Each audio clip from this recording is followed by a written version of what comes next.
नमस्कार साथियों, मेरा नाम शिवम तिवारी है और मैं आपके सामने लाया हूँ FST 5 का डिस्कशन करने आया हूँ मैं आपके सामने। और हम आप इनको तो जानते ही होंगे, आप जानते हैं ये हमारे सिंह सर हैं और इनका मानना है कि अब पढ़ने का अधिकार सबको, डॉक्टर बनने का अधिकार सबको। हमारे सिंह सर का सपना है कि हर गाँव में बैठा बच्चा जो डॉक्टर की तैयारी करना चाहता है, जो अपने आप को नीचे स्तर से ऊंचे स्तर पे लाना चाहता है, उसको भी बहुत अच्छे से पढ़ाई मिल सके, उसको भी अच्छी एजुकेशन मिल सके, अच्छे से वो काम कर सके और इस भारत का अच्छा नागरिक बन सके। तो हमारे सिंह सर की इस बड़ी सोच को मैं सलाम करता हूं और मैं आपके सामने FST 5 का मैं आपके सामने हिंदी में डिस्कशन करने आया हूं। अब आपकी ऑफलाइन क्लासेस हिंदी में चल रही हैं और उसके साथ साथ में ऑफलाइन क्लासेस के साथ साथ में आपको ऑनलाइन पेपर डिस्कशन भी हिंदी में मिल रहा है। साथ साथ में पेपर आपके जो हैं वो हिंदी में हो रहे हैं, है ना, हिंदी इंग्लिश दोनों में हो रहे हैं। तो इससे अब आपको बहुत बहुत ज़्यादा फ़ायदा होने वाला है। तो आप सब लोग बिल्कुल मौन धारण कर लीजिए और अब हम लोग एक रास्ते पे, एक सफ़र पे शुरू करते हैं। आपके क्वेश्चन नंबर 1 से क्वेश्चन नंबर 101 से लेके 150 तक के क्वेश्चन मैं यानी कि शिवम तिवारी कराऊंगा और उसके बाद में हमारे प्रश्न संख्या 151 से 200 तक के क्वेश्चंस हमारे अनिरुद्ध सर कराएंगे, डॉक्टर अनिरुद्ध सर। तो अब हम लोग शुरू कर रहे हैं। आज का पहला प्रश्न देखते हैं। आइए शुरू करते हैं आज का पहला प्रश्न। हमारा आज का पहला प्रश्न है 2 कथन दिए गए हैं और आपको पहला कथन पढ़ना है। पहला कथन दिया गया है, समस्त शरीर की जैविक क्रियाएं कोशिका, ऊतक, अंग तथा अंग तंत्र में श्रम विभाजन के द्वारा संपन्न होती है और पूरे शरीर को जीवित रखने के लिए योगदान देती है। क्या यह कथन सही है? बिल्कुल सही बात है, बिल्कुल सही कथन दिया गया है। ये कथन बिल्कुल सही है सर। यहां पे आपको बोला जा रहा है कि भाई जितनी भी समस्त जैविक प्रक्रियाएं हैं वो कोशिका, ऊतक और अंग तंत्र के श्रम विभाजन के द्वारा संपन्न होती है, मतलब डिवीजन ऑफ लेबर पाया जाता है और उसकी वजह से पूरे शरीर में जीवित रखने में योगदान रहता है। तो बिल्कुल सही है, ये कथन बिल्कुल सही दिया गया है। आपका जो पहला कथन है बिल्कुल सही है। अब दूसरा कथन पढ़ लेते हैं। दूसरा कथन दिया गया है, शरीर के प्रत्येक अंग एक अंग या एक से अधिक प्रकार के ऊतकों से बना होता है। तो शरीर के जो प्रत्येक अंग है वो एक या एक से ज्यादा प्रकार के ऊतकों का बना होता है, टिश्यूज का बना होता है। ये भी बात बिल्कुल सही है। तो पहले प्रश्न में आप देखेंगे, पहला प्रश्न जो दिया गया है इसमें पहले प्रश्न में कथन पहला भी सही है, दूसरा भी सही है और इस वजह से प्रश्न संख्या 101 का सही उत्तर क्या होगा? पहला और दूसरा कथन सही है ना, दोनों कथन सत्य हैं। ये आपको कहां दिखाई देगा? चौथे विकल्प में दिखाई देगा। तो हमारे प्रश्न संख्या 101 का सही उत्तर हो जाएगा चौथा। अगले प्रश्न की तरफ बढ़ते हैं। हमारे पास में अगला प्रश्न दिया गया है, दिए गए चित्र के लिए सही विकल्प का चयन करिए। तो पहली बात तो ये दिया गया चित्र किसका है? ये दिया गया चित्र मक्का का है। किसका है सर? मक्का का। आप लोगों ने भुट्टा देखा होगा, तो ये मक्का का है। इसे हम लोग मेज कहते हैं। क्या कहते हैं? मेज। और हम लोगों ने पढ़ा है मक्का या मेज में वायु के द्वारा परागण होता है, मतलब एयर पॉलिनेशन होता है। बताइए क्या होता है? एयर पॉलिनेशन होता है, मतलब कि यहां पे वायु परागण होता है, वायु परागण होता है इस प्लांट में। अब अगर आप यहां पे देखेंगे तो इसमें आपको देखो यहां पे स्टिग्मा स्टाइल दिख रहे हैं। ये स्टिग्मा स्टाइल किसको रिप्रेजेंट करते हैं? फीमेल रिप्रोडक्टिव ऑर्गन्स को। क्लियर है ना? और इसके अलावा आप देखेंगे यहां पे ऑप्शंस पढ़ते हैं कि यहां पे सही विकल्प चयन करना है। यहां पे दिया गया है, दिए गए चित्र के लिए आपको बताया गया है कि ये वायु परागित पादप होते हैं। तो बिल्कुल सही बात है। आपका जो मक्का होता है इसमें हवा के द्वारा परागण होता है, ये सही बात है। दूसरी बात आपको बताया गया है, स्पष्ट अनावृत पुंकेसर होता है, मतलब कि इनके पास में वेल एक्सपोज स्टेमन होते हैं। बिल्कुल सही बात है, बिल्कुल सही दिया गया है। और इसके अलावा भैया हवा के थ्रू जब परागण होता है तो हम लोग इसे क्या कहते हैं? एनिमोफिली कहते हैं। तो ये भी बिल्कुल सही बात दी गई है। तो प्रश्न संख्या 102 में आप देखेंगे सही उत्तर क्या हो जाएगा, चौथा हो जाएगा। प्रश्न संख्या 102 सही उत्तर हो गया चौथा। अगले प्रश्न की तरफ हम लोग बढ़ते हैं। आइए अगले प्रश्न की तरफ बढ़ते हैं और हमारा अगला प्रश्न दिया गया है प्रश्न संख्या 103। प्रश्न संख्या 103 में आपसे 2 कथन पूछे गए हैं। पहला कथन दिया गया है प्रतिकृतियन, मतलब कि रेप्लिकेशन के दौरान प्रतिकृतियन में डीऑक्सीराइबोन्यूक्लियोसाइड ट्राइफॉस्फेट दोहरे उद्देश्य की पूर्ति करता है। तो बिल्कुल सही बात है, ये आपका जो न्यूक्लियोसाइड ट्राइफॉस्फेट होता है, ये पहली बात तो प्रतिकृतियन या रिप्लिकेशन के दौरान सबस्ट्रेट की तरह काम करता है, और इसके अलावा आपने पढ़ा है डीऑक्सीराइबोन्यूक्लियोसाइड ट्राइफॉस्फेट रिप्लिकेशन के दौरान ऊर्जा देता है, एनर्जी देता है। तो इसका मतलब है एनर्जी किस फॉर्म में देगा, एडेनोसिन ट्राइफॉस्फेट एटीपी की फॉर्म में देगा। तो बिल्कुल सही कथन दिया गया है, पहला कथन बिल्कुल सही है। अब दूसरे कथन की ओर बढ़ते हैं। दूसरा कथन दिया गया है ई कोलाई में डीएनए में कुछ निश्चित स्थान होते हैं जहां से प्रतिकृति की शुरुआत होती है। इन जगहों को प्रतिकृति का स्थल नामकरण दिया गया है। क्या बताइए, ये कथन सही है या गलत है? बताइए, प्रश्न संख्या 103 में दूसरा कथन सही है या गलत है? भैया ये भी सही है। आपको बोला गया ई कोलाई में डीएनए में कुछ निश्चित जगह होती हैं जहां पे प्रतिकृति की शुरुआत होती है, मतलब इन्हें क्या बोलते हैं, ओरिजिन ऑफ रिप्लिकेशन। जहां पे प्रतिकृति की शुरुआत होती उस जगह का नाम क्या होता है, प्रतिकृति का स्थल, या हम इसे ओरिजिन ऑफ रिप्लिकेशन कहते हैं। और इस वजह से अगर आप देखेंगे प्रश्न संख्या 103, इसमें आप देखोगे पहला कथन भी सही है, दूसरा कथन भी सही है। भाई साहब आंसर क्या होगा, बताओ मेरे भाई, आंसर क्या हो जाएगा? चौथा आंसर हो जाएगा। कथन पहला और दूसरा दोनों सही है, और इसलिए आंसर क्या हो जाएगा, बोलो बोलो, चौथा हो जाएगा। अगले प्रश्न की तरफ बढ़ते हैं। अगला प्रश्न हमारे पास में है प्रश्न संख्या 104। प्रश्न संख्या 104 में आप देख रहे हैं आपके सामने दिया गया है, नीचे 2 कथन दिए गए हैं। एक कथन दिया गया है जैविक विविधता संरक्षण के नैतिक तर्क का संबंध पृथ्वी ग्रह पर उपस्थित उन लाखों जंतु व पादपों व सूक्ष्म जीवी जंतु जातियों से है जिनके साथ हम रहते हैं। तो बिल्कुल सही बात दी गई, पहला कथन बिल्कुल सही दिया गया है। सर क्या बोल रहे हैं कि ये जो हमारी भैया जो बायोडायवर्सिटी है ना, या इस बायोडायवर्सिटी को कंजर्व करना क्यों जरूरी है, इसकी संरक्षण करना जरूरी क्यों है, इसकी सुरक्षा करना क्यों जरूरी है?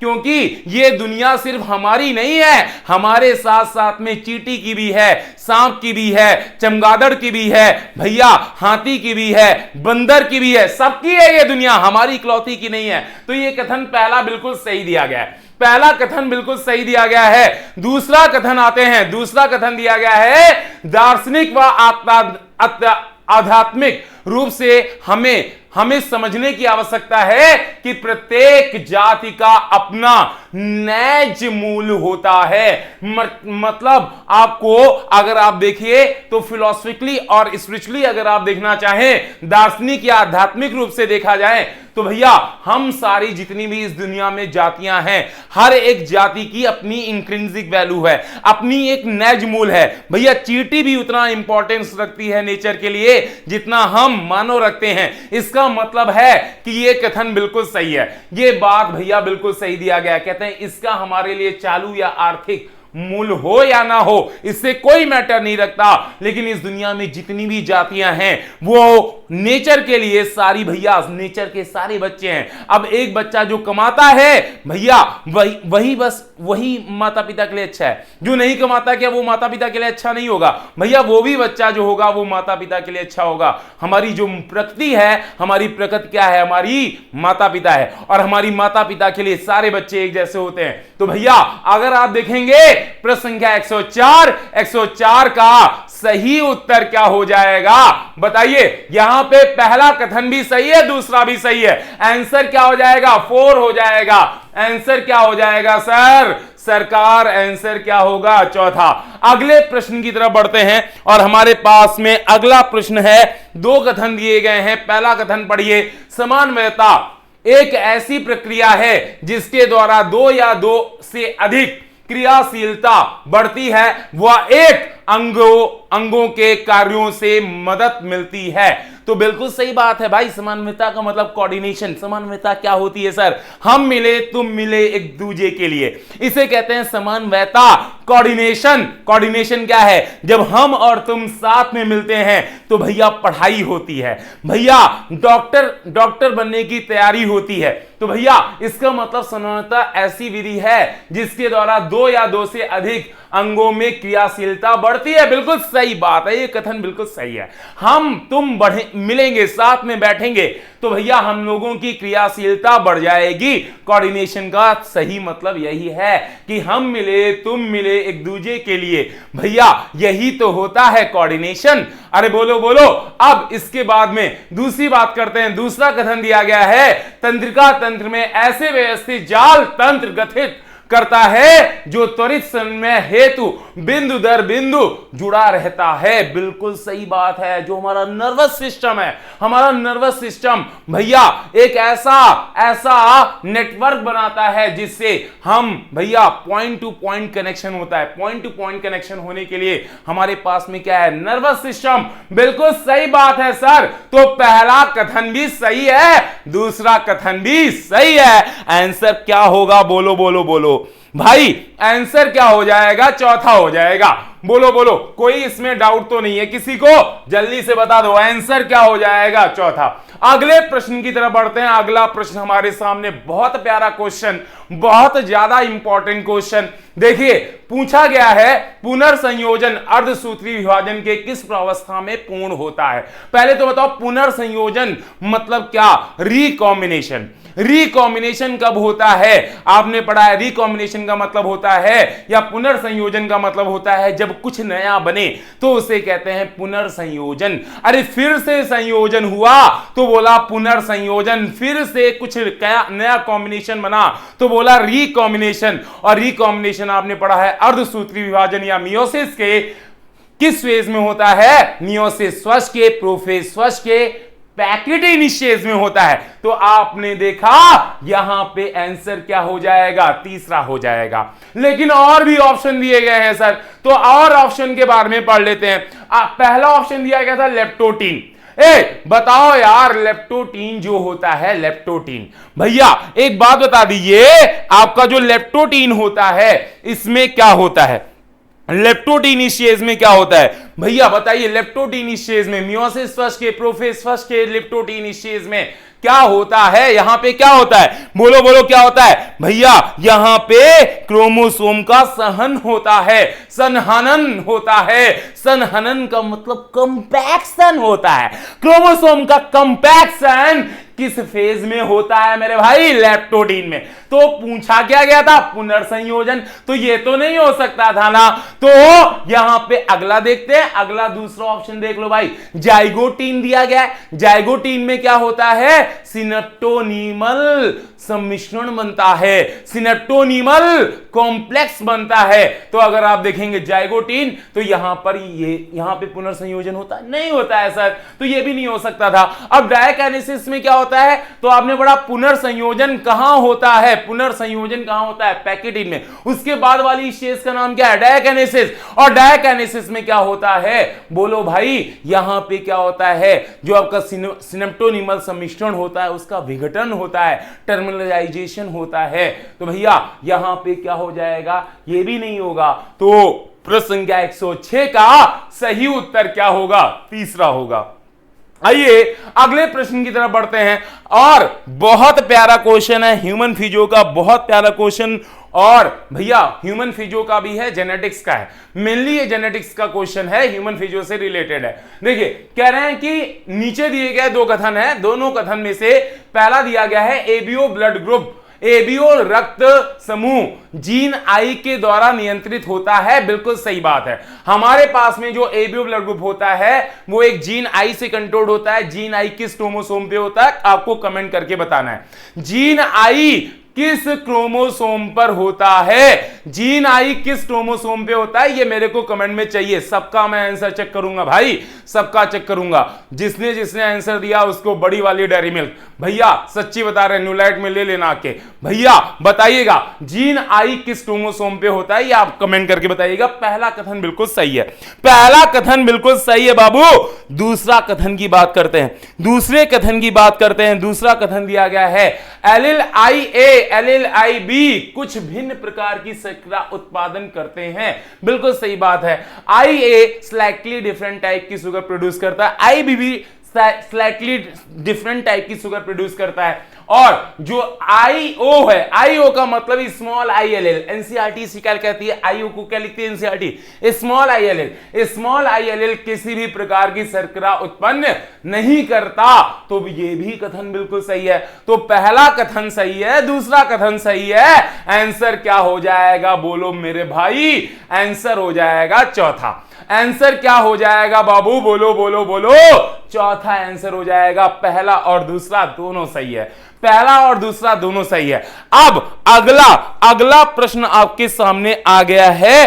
सही अनुरूपता का चयन करना है, सही अनुरूपता का चयन करें। भैया आपको मैचिंग सही मिलानी है, सही मैचिंग मिलानी है। बताइए आर्थ्रोपोडा, आर्थ्रोपोडा का वाह्य कंकाल, बताइए आर्थ्रोपोडा का जो वाह्य कंकाल होता है ये किसका बना होता है? तो आर्थ्रोपोडा का वाह्य कंकाल किसका बना होता है? ये जटिल पॉलीसेकेराइड का बना होता है। बिल्कुल सही है। आगे चलते हैं। कॉटन तंतु बताओ किसके बने होते हैं? कॉटन तंतु बना होता है सेलुलोज का। तो बी का आप मिलान किससे किए होंगे? फर्स्ट से। बिल्कुल सही किया आपने। अब रुबिस्को, रुबिस्को क्या है? रुबिस्को एक प्रकार की प्रोटीन है, उसके साथ साथ में ये एक ऐसी प्रोटीन है जो मोस्ट अबंडेंट होती है, मोस्ट अबंडेंट एंजाइम है। और भैया ये आपकी C3 प्लांट में भी होती है, C4 प्लांट में भी होता है। C3 प्लांट में मेसोफिल में होता है, C4 प्लांट में बंडल सी सेल में रुबिस्को प्रेजेंट होता है। बिल्कुल सही आपने मिलान कर दिया, बहुत मुबारक हो आपको। और इसके बाद में देखिए एडनाइलिक अम्ल, एडनाइलिक अम्ल की बात करते हैं। तो एडनाइलिक अम्ल जो है ये आपका क्या होता है? ये एक न्यूक्लियोटाइड होता है। तो आप बता दिए यहां पर मिलान हो जाएगा डी का सेकेंड से। तो आप देखिए डी का सेकेंड कर दिया। तो बताइए ए का 4 है, बी का फर्स्ट है, सी का थर्ड है, डी का सेकेंड है। आपको पहला ही उत्तर मिल जाएगा, ज्यादा ढूंढने की जरूरत नहीं है। तो प्रश्न संख्या 108 इसका सही उत्तर क्या हो जाएगा? प्रश्न संख्या 108 का सही उत्तर हो जाएगा पहला। क्या आगे बढ़ सकते हैं? बताइए बताइए, क्या आपकी इजाजत है? अगला प्रश्न देखते हैं। अगले प्रश्न में भी आपको सही अनुरूपता पता करनी है, सही अनुरूपता पता करनी है, सही अनुरूपता का चयन करना है। देखिए कहते हैं माइकोराइजा। माइकोराइजा होता क्या है? बताइए माइकोराइजा क्या होता है? भैया एल्गी और फंजाई जब आपस में जुड़ते हैं तो इस एसोसिएशन का नाम क्या था? लाइकेन। और भैया जब फंजाई हायर प्लांट की रूट के साथ में जुड़ी थी तो हमने इसे बोला था माइकोराइजा। माइकोराइजा ये सिम्बायोटिक एसोसिएशन है। भैया सिम्बायोटिक एसोसिएशन क्या होता है? तेरे बिना मैं नहीं, मेरे बिना तू नहीं, इसे कहते हैं सिम्बायोटिक एसोसिएशन। हमारा और तुम्हारा रिश्ता क्या भैया? Symbiotic relationship. कैसा रिलेशनशिप है? तेरे बिना मैं नहीं, मेरे बिना तू नहीं। It is called symbiotic association. जब दो स्पीशीज साथ साथ रहती हैं दोनों को फायदा होता है। तो भैया यहां पे दिया गया है, यहां पे थोड़ा सा ये गलत मिल गया है, यहां पे थोड़ा अलग आ गया, कोई बात नहीं। यहां पे देखिए माइकोराइजा, माइकोराइजा की बात करते हैं। माइकोराइजा, माइकोराइजा ये सहोपकारिता है। बोलो माइकोराइजा क्या है? ये सहोपकारिता है। मतलब कि ये क्या है सर? बोलो बोलो म्यूचुअलिज्म। बताइए माइकोराइजा किसका एग्जाम्पल है? म्यूचुअलिज्म का, सिम्बायोसिस का। बोलो भाई अब अगला बताइए, अगला बताइए सर, अगला बताइए। वेल की पीठ पर आपके जो ब्रैंकल्स होते हैं, है ना, ब्रैंकल का वृद्धि करना। भैया ये ब्रैंकल इधर था, ठीक है, ये ब्रैंकल का वृद्धि करना, ये कहां पे? ये क्या है? ये आपका बी का क्या हो जाएगा? 4 हो जाएगा। बी का क्या हो जाएगा? 4 हो जाएगा। है ना, मतलब कॉमेंसलिज्म। अब अगला बताइए, आप कहते हैं घोंगा और लीवर फ्लूक। बताइए घोंगा और लीवर फ्लूक ये क्या हैं? ये परजीवी लोग होते हैं। क्या होते हैं? परजीवी लोग होते हैं, ठीक है ना। तो यहां पे इसका मिलान क्या हो जाएगा? सी का मिलान हो जाएगा फर्स्ट। और शाकाहारी और मांसाहारी, जरा बताओ, शाकाहारी और मांसाहारी को आप किससे मिलाएंगे? बताइए, डी को आप किससे मिलाएंगे? तीसरे से मिला देंगे, परभक्षण या प्रेडेशन। तो भाई अगर आप देखो तो उत्तर क्या मिला सकते हैं आप? देखिए उत्तर कौन सा है भैया? ए का सेकंड केवल एक ऑप्शन में दिख रहा है, ए का सेकंड, बी का फोर्थ, सी का फर्स्ट, डी का थर्ड। ये केवल एक ही आपके एक ही विकल्प में है। तो बताइए आपका सही उत्तर क्या हो जाएगा? बता दो अब यार, बोल दो, कौन सा उत्तर हो जाएगा? तीसरा। प्रश्न संख्या 109 सही उत्तर होगा तीसरा। अगले प्रश्न की तरफ बढ़ते हैं। अगला प्रश्न हमारे सामने आ गया है, प्रश्न संख्या 110। प्रश्न संख्या 110 में आपसे पूछा जा रहा है सही अनुक्ता का चयन करिए। भैया मगरमच्छ, हम मम्मा के भैया पापा की परी हैं, तो भैया मम्मा के आप लोग क्या हैं? मगरमच्छ। तो भैया मगरमच्छ, हम मगरमच्छों में बताइए कितने कच्छी हृदय होता है? भैया कितने चैम्बर्ड हार्ट है? आप बता दो तुम्हारे पास में कितने चैम्बर्ड हार्ट है बाबू? बोलो बोलो, कितने चैम्बर्ड हार्ट है? 4 चैम्बर्ड है। तो मगरमच्छ क्या है? हमारा साथी है ना। तो भैया बताओ ए का मिलान किससे कर देंगे? फर्स्ट से कर देंगे। अब बताओ ब्यूफो, इसे हम लोग क्या कहते हैं? ब्यूफो जो होती है, बोलो इसे क्या कहते हैं? टोड कहते हैं। और ब्यूफो या टोड आपका किसका मेंबर है? एम्फीबियन है। और एम्फीबियन में आपको पता है कितने चैम्बर्ड हार्ट होता है? 3 चैम्बर्ड या 3 कच्छी हृदय होता है। तो आप देखेंगे बी का मिलान किससे हो जाएगा? दूसरे से हो जाएगा। अब कतला क्या है? कतला तो आपकी फिश है सर। कतला क्या है? फिश है। और फिशेस के पास में हमेशा 2 कच्छी हृदय होता है। तो सी का मिलान क्या हो जाएगा? थर्ड हो जाएगा। और यहां पे डी की बात कर रहे हैं, तो डी आपका क्या है? चूहा है। और चूहा बताइए, चूहा दिया गया है समतापी, मतलब होम्योथर्म होता है। बिल्कुल सही दिया गया है। तो डी का मिलान आप 4 कर देंगे। तो भैया आप देखिए आपका क्या मिलान हो जाएगा? ए का फर्स्ट, बी का सेकेंड, सी का थर्ड, डी का 4। ये देखिए आपको दिख रहा है तीसरे ऑप्शन में ए का फर्स्ट, बी का सेकेंड, सी का थर्ड, डी का 4। आंसर शुड बी, आंसर क्या होगा? बताओ बताओ बताओ बताओ, आंसर क्या होगा? तीसरा हो जाएगा ना। अरे बोलो बोलो बोलो भैया, तीसरा आंसर हो गया। अगले प्रश्न पर बढ़े, बोलो बोलो बोलो, बढ़े कि ना बढ़े? आगे बढ़ते हैं अगले प्रश्न की तरफ, क्योंकि आपके पास में टाइम कम है। अभी आपको अनुज सर को भी सुनना है। तो भाई अब अगला प्रश्न करते हैं भैया 111। प्रश्न संख्या 111 में क्या दिया गया है? सही अनुक्ता का चयन करिए। और सही अनुक्ता में सबसे पहले दिया गया है ग्लिसरॉल।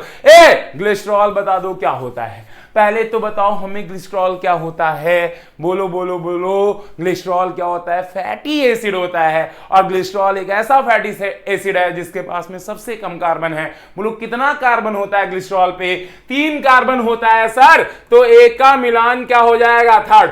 अगला क्या है? ग्लाइसिन। ग्लाइसिन क्या होती है? Amino acid. भैया ग्लाइसिन क्या होती है? Amino acid. और ग्लाइसिन अमाइनो एसिड के पास कितने कार्बन होते हैं? 2 कार्बन होते हैं। तो बी का आप मिलान क्या कर देंगे? 4 कर देंगे। अब ग्लूकोज की बात करते हैं, तो ग्लूकोज एक कार्बोहाइड्रेट है। और इस कार्बोहाइड्रेट के पास में हमने ग्लूकोज को क्या बोलते हैं? Hexose sugar. भैया ये हेक्सोज शुगर है, तो इसके पास में 6 कार्बन होंगे, 6 कार्बन होंगे। तो ग्लूकोज के पास में टोटल कितने कार्बन होते हैं? 6। सी का मिलान हो जाएगा फर्स्ट। और राइबोज, भैया राइबोज एक पेंटोज शुगर होती है। और पेंटोज शुगर जो है इसके पास में 5 कार्बन होते हैं।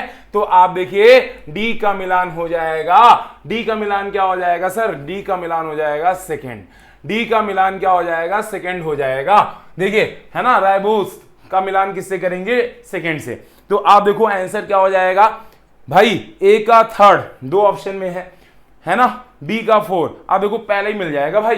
देखो ए का थर्ड, बी का 4, सी का फर्स्ट और डी का सेकेंड। ए का थर्ड हो गया, बी का 4 हो गया, सी का फर्स्ट हो गया, डी का सेकेंड हो गया। भाई आंसर क्या होगा? बोल दो भाई, आंसर क्या हो जाएगा? पहला हो जाएगा यार। आंसर क्या हो जाएगा? पहला। कोई डाउट ही नहीं है सर। बोलिए सही है ना? आगे बढ़ सकते हैं, इजाजत है। अब अगला प्रश्न करते हैं सर। आपके सामने अगला प्रश्न दिया गया है, सही अनुरूपता आपको बतानी है। आपको क्या बताना है? सही अनुरूपता। और सही अनुरूपता में आपको बताना है एनाफ्रीज। सबसे पहले दिया गया है एनाफ्रीज, तो एनाफ्रीज की बात की गई है। एनाफ्रीज बताइए, एनाफ्रीज किसका मेंबर है? एनाफ्रीज क्या होता है? मॉस्किटो होता है। और मॉस्किटो किसके मेंबर होते हैं? आर्थ्रोपोडा के, है ना। तो भाई एनाफ्रीज किससे मिला देंगे आप? दूसरे से मिला देंगे। किससे मिला देंगे? दूसरे से। एनाफ्रीज को किससे मिला देंगे? दूसरे से। अब इसके बाद में देखिए एप्लीसिया। एप्लीसिया, एप्लीसिया की अगर हम बात करें तो भैया एप्लीसिया क्या होता है? मोलस्का का मेंबर होता है। एप्लीसिया किसका मेंबर है? मोलस्का का। तो बताइए बी का मिलान किससे कर देंगे? बी का मिलान कर देंगे आप थर्ड से। क्या हो जाएगा? थर्ड। अब एंटीडॉन, एंटीडॉन भैया एंटीडॉन क्या होता है? सी लिली, है ना। एंटीडॉन क्या होता है? Sea lily. तो एंटीडॉन का मिलान किससे कर देंगे? भैया सी लिली या एंटीडॉन किस में आता है? इकाइनोडर्मेटा में। तो सी का मिलान हो जाएगा फर्स्ट। और एनसाइक्लोस्टोमा, एनसाइक्लोस्टोमा बताइए क्या होता है? एनसाइक्लोस्टोमा भैया एस्कल हेलमिंथीज में आता है। एनसाइक्लोस्टोमा को क्या कहते हैं? हुकवर्म, हुकवर्म भैया। इसलिए डी का क्या मिलान हो जाएगा? 4। तो भैया आप बताइए आंसर क्या हो जाएगा? भैया ए का सेकेंड कहां दिख रहा है? 2 ऑप्शन में। बी का थर्ड, आप देखिए तीसरे ऑप्शन में दिख रहा है बी का थर्ड। और सी का फर्स्ट, सी का फर्स्ट और डी का 4। तो मिलान में आप बताइए उत्तर क्या मिला आपको? बताओ बताओ बताओ भैया। आपका जो उत्तर होगा, उत्तर क्या हो जाएगा? तीसरा हो जाएगा। उत्तर क्या हो जाएगा? तीसरा। अगले प्रश्न की तरफ बढ़ते हैं। हमारे पास में अगला प्रश्न है प्रश्न संख्या 113 और यहां पर आप देखिए प्रश्न संख्या 113 में अब आपको मिलान करना है। सबसे पहले दिया गया है फ्लाइंग फॉक्स। बताइए फ्लाइंग फॉक्स किसे कहते हैं? फ्लाइंग फॉक्स किसे कहते हैं? बोलो बोलो बोलो। फ्लाइंग फॉक्स किसे कहते हैं? टेरोपस को। भैया फ्लाइंग फॉक्स किसे कहते हैं? टेरोपस। तो भैया ये आपका हो गया फर्स्ट। अब बताओ ब्लू व्हेल किसे कहते हैं? मेलानोप्टेरा भैया, मेलानोप्टेरा। बी का क्या हो जाएगा? 4। ए कुत्ता को क्या कहते हैं? कैनिस कहते हैं सर। कुत्ता को क्या कहते हैं? कैनिस। और घोड़ा को क्या कहते हैं? इक्वस। क्या कहते हैं? इक्वस। तो भैया कहां मिलेगा आंसर? आंसर ढूंढो भाई सारे लोग अब मिलके। भैया ए का फर्स्ट, बी का 4, सी का थर्ड और डी का सेकेंड। आंसर क्या हो गया? पहला। बताओ प्रश्न संख्या 113, प्रश्न संख्या 113 उत्तर क्या हो गया? पहला। अगला प्रश्न करते हैं सर। अगला प्रश्न है प्रश्न संख्या 114। प्रश्न संख्या 114 में दिया गया है आपको भैया यहां पर भी सही अनुरूपता ही चयन करना है। यहां पर आपको दिया गया है गलत, गलत नहीं है। बोलो यहां पर क्या करना है? सही अनुरूपता चयन करना है। ठीक है, यहां पे गलती से मिस्टेक हो गया है, प्रिंट में गलत हो गया है। यहां पे कर लीजिए गलत की जगह क्या? सही। भैया प्रश्न संख्या 114 यहां पे क्या होगा? यहां पर क्या होगा भैया? आपसे पूछा जा रहा है भैया सही अनुरूपता का चयन करिए, है ना। सही अनुरूपता का चयन करना है, गलत अनुरूपता नहीं मिलानी है भाई। सही करेंगे अपन लोग, है ना। तो भाई पेपर में भी तुम्हें सही मिला होगा, सही लिखा है ना भाई। अब देखो यहां पे 114 देखो, 114 में सबसे पहले दिया गया है कौवा। कौवा को क्या कहते हैं? कौवा क्या कहता है? काऊ काऊ। और काऊ काऊ जो करता है उसका नाम क्या होता है? कोरवस। क्या नाम होता है? कोरवस। भैया कौवा का नाम क्या है? कोरवस है। कौवा का नाम क्या है? कोरवस है। कौवा का नाम कोरवस है। कबूतर का नाम क्या होता है? कबूतर का नाम क्या होता है? कोलंबा। कबूतर का नाम बोलो। कबूतर जा, कबूतर जा बोलो। कबूतर जा भैया, कबूतर जा का भैया नाम क्या है? कबूतर का नाम कोलंबा। कबूतर का नाम बोलो यार, कोलंबा।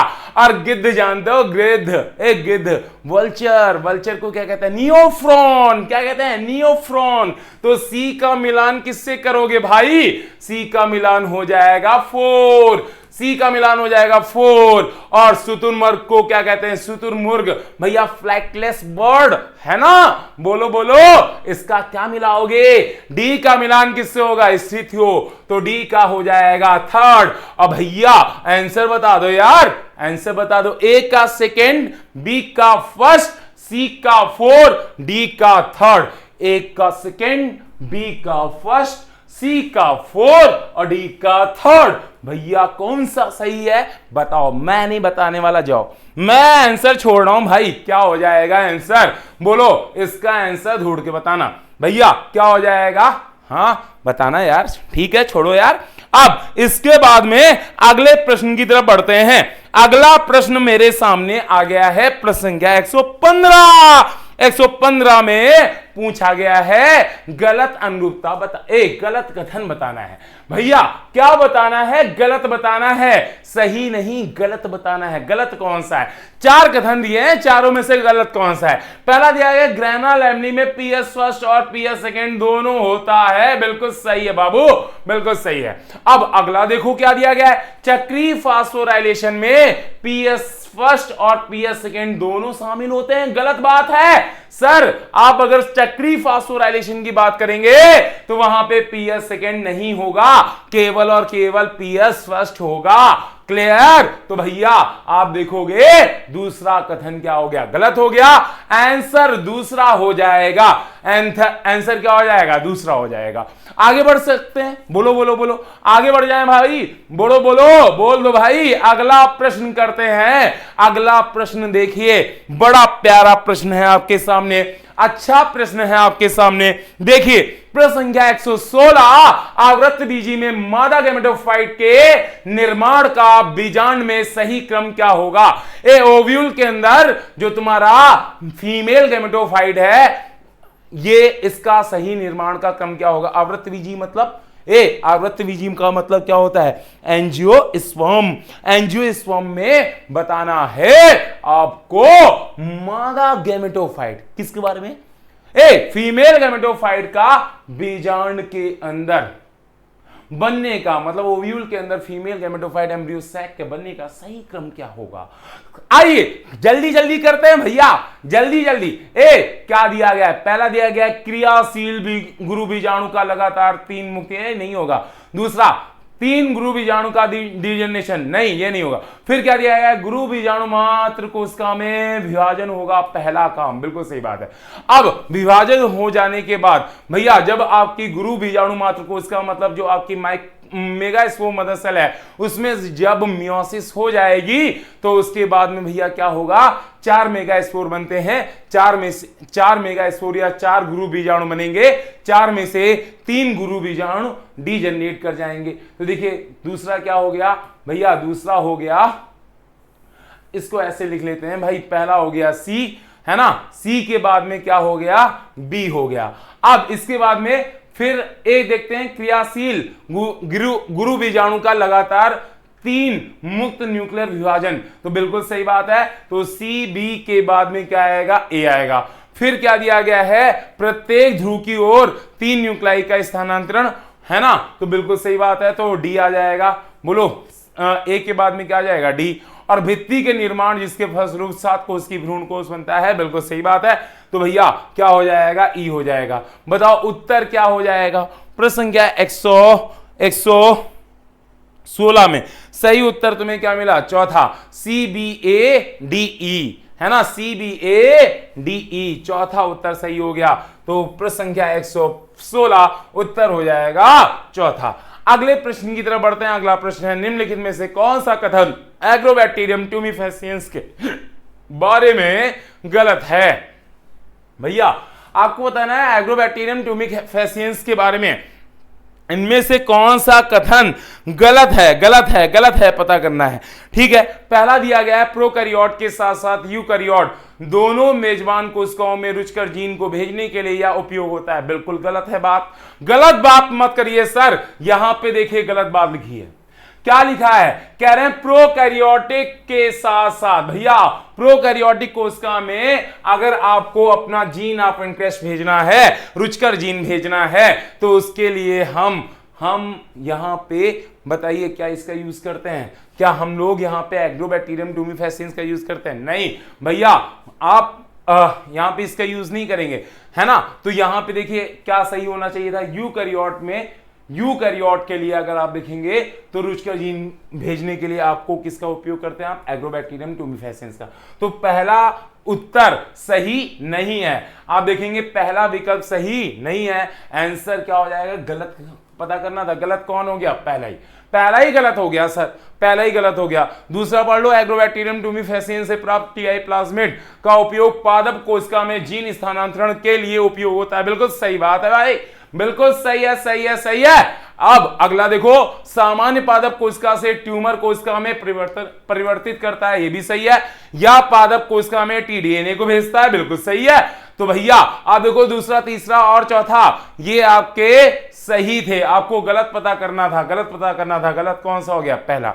भैया अब देखिए अगला प्रश्न, अगला प्रश्न आपके सामने प्रश्न संख्या 118 के रूप में आपके सामने खड़ा हो चुका है और आपको यहां पे सुमेलित करना है। अब आप बताइए, आपकी जो कैनामाइसिन है, कैनामाइसिन क्या होती है? बोलो, कैनामाइसिन क्या होती है? प्रतिजैविक होती है। कैनामाइसिन क्या होती है? बोलो बोलो, कैनामाइसिन क्या होती है? आपकी प्रतिजैविक होती है, मतलब एक का क्या हो जाएगा? 4 हो जाएगा। एंटीबायोटिक होती है। अब क्ले फर्स्ट, भैया ये क्ले फर्स्ट क्या होता है? आप बताओ, क्ले फर्स्ट क्या होता है? बोलो बोलो भैया, क्ले फर्स्ट क्या होता है? ये आपका क्या होता है? बोलो बोलो, प्रतिबंधन स्थल होता है, मतलब कि रिस्ट्रिक्शन साइट होती है ना। तो बी का क्या हो जाएगा? 3rd हो जाएगा। अब सी का क्या होगा? अहानिकारक रेट्रोवायरस क्या करते हैं? जंतु में जीन भेजने के काम आते हैं, जंतु कोशिका में जीन्स को भेजने के काम आते हैं, है ना। तो भैया यहां पे क्या हो जाएगा? सी का हो जाएगा फर्स्ट। और कैनामाइसिन प्रतिरक्षी जीन ये क्या है? ये एक आपकी वर्ण योग चिन्हक है, मतलब कि सेलेक्टिव मार्कर होती है। बोलो क्या होती है? Selective marker. तो डी का क्या हो जाएगा? 2nd हो जाएगा। तो ए का 4 केवल एक ही ऑप्शन में मिल रहा है। ए का 4, बी का 3rd, सी का 1st और डी का 2nd, केवल एक ही विकल्प में मिल रहा है और विकल्प है आपका तीसरा। सही उत्तर होगा तीसरा। बताइए प्रश्न संख्या 118, उत्तर क्या हो जाएगा? तीसरा हो जाएगा। अब अगले प्रश्न की तरफ बढ़ते हैं बाबू। अगला प्रश्न दिया गया है, इंसुलिन की रासायनिक संरचना के संदर्भ में गलत कथन का चयन करना है। पहले तो बताओ, गलत चयन करना है, सही चयन करना है? गलत करना था सर, कुछ लोग सही कर लेते हैं, सही कथन चयन कर लेते हैं, है ना। तो भैया यहां पे पढ़ लिया करो भाई सही से, गलत कथन का चयन करना है। और पहला क्या दिया गया है? पहला कथन दिया गया है, परिपक्व इंसुलिन अणु 3 पॉलीपेप्टाइड से मिलकर बना होता है, ABC। तो भैया ये गलत बात है। मैच्योर इंसुलिन या परिपक्व इंसुलिन आपके 3 पॉलीपेप्टाइड से ना मिल बनके भैया ये केवल 2 पॉलीपेप्टाइड से बनता है। कौन कौन से? ए और बी, है ना। सी वाला हट जाता था, आपको अगर याद हो। ठीक, तो अब इसके बाद में दूसरा क्या हो गया भैया? दूसरा आपके सामने कथन है, पढ़ लेते हैं भाई। अब आंसर तो हमें मिल गया है, आंसर कौन सा सही है? बोलो पहला। आंसर पहला है। प्रश्न संख्या 119 का आंसर क्या हो गया? पहला। गलत कथन पता करना था तो गलत कथन आपका पहले ही हो गया। अब दूसरा पढ़ लेते हैं भाई, पढ़ ही लेते हैं, कोई बात नहीं। इंसुलिन प्रो हार्मोन के रूप में संश्लेषित होता है जो सी पेप्टाइड का अतिरिक्त विस्तार रखता है। तो ये कथन सही है। अब देखिए, कहते हैं सी पेप्टाइड परिपक्व इंसुलिन अणु में उपस्थित नहीं होता है, ये बात बिल्कुल सही है। अब कह रहे हैं पॉलीपेप्टाइड श्रृंखला ए और बी डाइसल्फाइड सेतु का निर्माण सेतु द्वारा जुड़े होते हैं, बिल्कुल सही बात है। तो भैया दूसरा, तीसरा और चौथा कथन सही था, पहला कथन गलत था। आपको गलत कथन का पता करना था। आंसर क्या हो गया? 119 का आंसर हो गया पहला। अगले प्रश्न की तरफ बढ़ते हैं, प्रश्न संख्या 120, निम्नलिखित में से कौन सा कथन हार्मोन और इसके कार्य के संदर्भ के साथ सही है? आपको बताना है निम्नलिखित में से कौन सा कथन हार्मोन और उसके कार्य के साथ सही है। हार्मोन और उसके कार्य के साथ। ठीक, तो पहले पढ़ते हैं भाई। पहला दिया गया है, थायरोकैल्सिटोनिन रक्त कैल्शियम स्तर को नियंत्रित करता है। बिल्कुल सही बात है, सही है कथन पहला सही है। थायरोकैल्सिटोनिन ये क्या करता है? कैल्शियम स्तर को नियंत्रित करता है, सही बात है। नर में FSH एंड्रोजन शुक्राणु जनन को नियंत्रित करता है, बिल्कुल सही बात है ना। आपने पढ़ा है कि FSH क्या करता है? ये आपका FSH और एंड्रोजन मिलके भैया आपके स्पर्मेटोजेनेसिस को कंट्रोल करते हैं, सही बात है। तो पहला कथन भी सही है, दूसरा कथन भी सही है, पहला दूसरा सही है। अब तीसरा देखो भाई, थायराइड अतिक्रिया से आगे चल के एड्स का कारण बनता है। ये पहले एक बात बताओ भैया, एड्स कैसे होता है? वायरस से होता है ना। कह रहे हैं थायराइड ग्लैंड के अति सिक्रीशन से होगा, नहीं भाई गलत हो गया। ये ये विषाणुओं के द्वारा होता है। बोलो बात समझिए ना, तो ये गलत हो गया। अगला देखो, एड्रीनल मेडुला से ग्लूकोकॉर्टिकॉइड स्रावित होता है, तो ये गलत दिया गया है भाई। ये एड्रीनल मेडुला, बताइए एड्रीनल मेडुला से ग्लूकोकॉर्टिकॉइड निकलता है कि एड्रीनल कॉर्टेक्स से? भैया एड्रीनल कॉर्टेक्स से निकलता है आपका ग्लूकोकॉर्टिकॉइड, तो ये कथन भी बिल्कुल गलत है। और फिर दिया गया है पैराथायराइड हार्मोन पर संचरित हो रहे सोडियम आयन के स्तर को नियंत्रित करता है। गलत भाई, सोडियम नहीं, क्या होता है यहाँ पर? कैल्शियम। क्या होता है? कैल्शियम आयन के स्तर को नियंत्रित करता है पैराथायराइड हार्मोन। तो आप देखेंगे पहला कथन सही है, दूसरा सही है। कथन आपको पता करना था सही कौन कौन से हैं। तो भैया यहाँ पे ए और बी सही है, आंसर हो जाएगा दूसरा, ए और बी केवल। क्लियर? आगे बढ़ते हैं, अगला प्रश्न है हमारे पास में प्रश्न संख्या 121। प्रश्न संख्या 121 में आ जाते हैं। प्रश्न संख्या 121 में आपको सुमेलित करना है। अब बताइए, हाँ, हथेली की अस्थि को क्या कहते हैं? हथेली की जो अस्थि होती हैं उन्हें हम लोग क्या कहते हैं? मेटाकार्पल्स कहते हैं। क्या कहते हैं सर? मेटाकार्पल। तो ए का क्या हो जाएगा? ए का मिलान किससे करेंगे? सेकंड से। अब कलाई की जो हस्तियां होती हैं उन्हें क्या कहते हैं? इन्हें कार्पल्स कहते हैं, है ना? क्या कहते हैं? कार्पल्स कहते हैं। तो बी का मिलान किससे हो जाएगा? तीसरे से हो जाएगा। फिर टखने की जो अस्थि होती है उसे क्या कहते हैं? टखने की अस्थि को हम लोग क्या कहते हैं? टार्सल कहते हैं। सी का मिलान हो जाएगा 4। और अंगुली की अस्थि को हम लोग क्या कहते हैं? फेलेंजेस कहते हैं। तो आप देखोगे आपका डी का मिलान हो जाएगा पहला। तो अगर आप देखोगे तो ए का सेकेंड, बी का थर्ड, सी का फर्स्ट और डी का सी का फोर, ए का सेकेंड, बी का थर्ड और सी का 4 और डी का फर्स्ट। ये कहां मिल रहा है? प्रश्न संख्या 121। बताओ उत्तर क्या हो जाएगा? चौथा हो जाएगा सर, चौथा हो जाएगा। आइए आगे चलते हैं सर। अगला प्रश्न आपके सामने आ गया, प्रश्न संख्या 122। निम्नलिखित में से कौन सा कथन सही है? तुमको क्या पता करना है? कथन सही पता करना है। कौन सा कथन सही है? पहला कथन दिया गया है, जनन स्वास्थ्य का अर्थ जनन के सभी पहलुओं सहित एक संपूर्ण स्वास्थ्य है। तो ये बिल्कुल सही बात है, पहला बिल्कुल सही कथन है। दूसरा दिया गया है एम्नियोसेंटेसिस को भारत में लिंग निर्धारण के लिए प्रतिबंधित किया गया है। बिल्कुल सही बात है, ये भी सही है। अगला, सहेली एक मुखीय गर्भ निरोधक महिलाओं के लिए ICMR नई दिल्ली के सहयोग से बनाई गई है। तो भैया ये बताइए किसके कहां बनाई गई थी? दिल्ली में बनाई गई थी, लखनऊ के द्वारा। भैया बताओ किसने बनाई थी? लखनऊ में बनी थी। क्लियर है ना? तो ये आपका क्या हो गया? गलत। दिल्ली नहीं है सर, लखनऊ था। लखनऊ अपना नवाबों का शहर लखनऊ, है ना? क्लियर? अब देखिए कहते हैं सर एम्नियोसेंटेसिस फीटस के जीवित रहने और अनुवांशिक विकार को निश्चित करने के लिए उपयोग होता है। तो ये भी कथन बिल्कुल सही है। ए सही है, बी सही है, डी सही है, सी गलत है। और आपको पता करना था सही कौन सा है। ए बी डी क्या है? सही है। तो आंसर क्या हो जाएगा? तीसरा हो जाएगा। प्रश्न संख्या 122। बताओ सही उत्तर क्या हो जाएगा? तीसरा हो जाएगा। क्या हो जाएगा? तीसरा। अगला प्रश्न करते हैं सर। अगला प्रश्न दिया गया है प्रश्न संख्या 123। प्रश्न संख्या 123 में दिया गया है आपको सही अनुरूपता का पता करना है। पहला दिया है तंबाकू की कलिका कीड़ा। ये आपका भैया इसका आपको दिया गया है ऑर्डर। इसको ऑर्डर का नाम डिप्टेरॉन बता रहे हैं, गलत बात है। इसके ऑर्डर का नाम क्या है? लेप्टोप्टेरॉन होता है।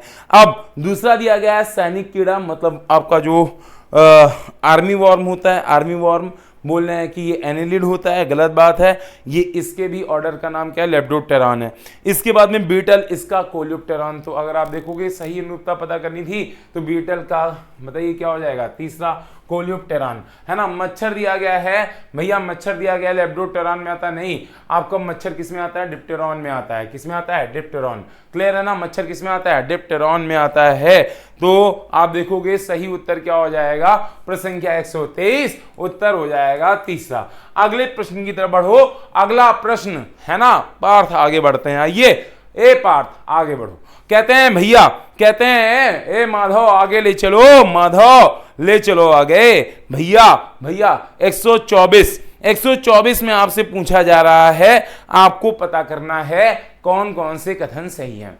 पहला दिया गया है, किसके लिए सही कथन पता करना है, 2,4-D डाइक्लोरोफिनॉक्सी एस्टिक, मतलब 2,4-D के लिए, 2,4-D के लिए 2,4-D बताओ ये क्या होता है। 2,4-D क्या होता है, ऑक्सीजन होता है सर, है ना। कह रहे हैं ऑक्सीजन है, ऑक्सीजन क्या होते हैं, पीजीआर, तो बिल्कुल सही बात है कि 2,4-डाइक्लोरोफिनॉक्सी एस्टिक ये आपका एक प्रकार का पीजीआर है, बिल्कुल सही है। कहते हैं ये एक प्रकार का ऑक्सीजन है, ये भी सही है। लेकिन अगला पढ़ते हैं, कहते हैं यह प्राकृतिक रूप से पौधों में संश्लेषित होता है। नहीं भाई, प्राकृतिक रूप से नहीं होता है, ये कृत्रिम रूप से होता है। कैसे होता है, कृत्रिम रूप से। बोलो कैसा होता है, कृत्रिम रूप से।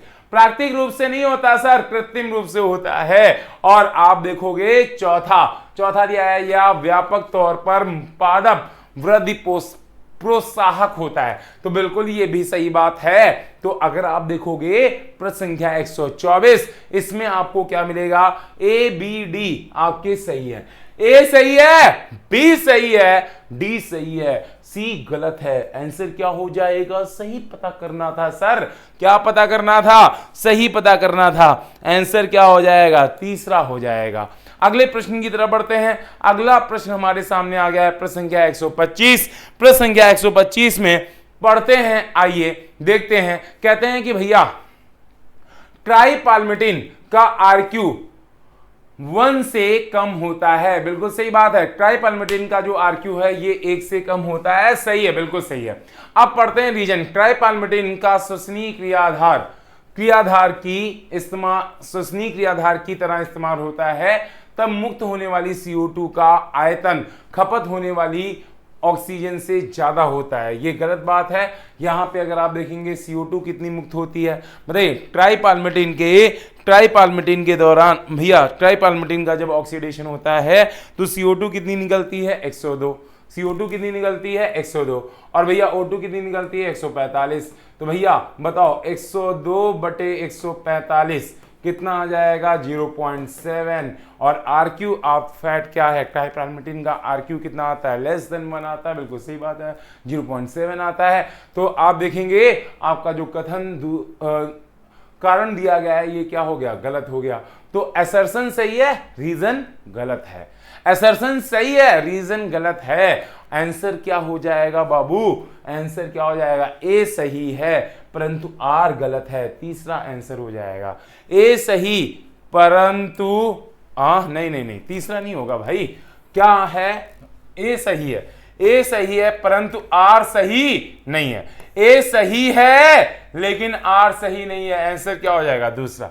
ए सही है, आर सही नहीं है, दूसरा आंसर हो जाएगा। प्रश्न संख्या 125 आंसर हो जाएगा दूसरा। 125 का सही उत्तर क्या हो जाएगा, बोलो बोलो बोलो, दूसरा हो जाएगा। अगले प्रश्न की तरफ बढ़ते हैं। अगला प्रश्न देखते हैं भाई, बहुत प्यारा क्वेश्चन है। कहां से देखिए, शुरू करते हैं भाई। दिए गए नीचे दिए गए कितने पौधों में ऊर्ध्ववर्ती अंडाशय उपस्थित होता है, मतलब कि सुपीरियर ओवरी होती है। तो भैया आप अगर बात करते हैं सलजम की, सरसों की, मूली की, भिंडी की, लोबिया की, अरहर की, केसिया की, इमली की, अकेसिया की, है ना, तो ये आपके सारे क्या हैं, मिमोसा की, ये इन सब में आपकी ऊर्ध्ववर्ती होती है। लेकिन गेंदा में, क्राइजेंथेमम में और लेट्यूस, है ना, ये तीनों मेंबर किसके हैं, कंपोजिटी, तो इसमें नहीं होती। गेहूं, धान, गन्ना, दूब घास और जौ, इसमें भी कैसी होती है, बोलो, आपकी जो ओवरी होती है कैसी होती है, सुपीरियर होती है। तो कितने लोग हैं जिनमें सुपीरियर होती है, गिन लो भाई। देखो सुपीरियर कितने लोग दिए गए हैं, बोलो, 1 2 3 4 5 6 7 8 9 10 11 12 13 14 15। तो टोटल कितने लोग हो गए, 15। तो आंसर क्या हो जाएगा, दूसरा।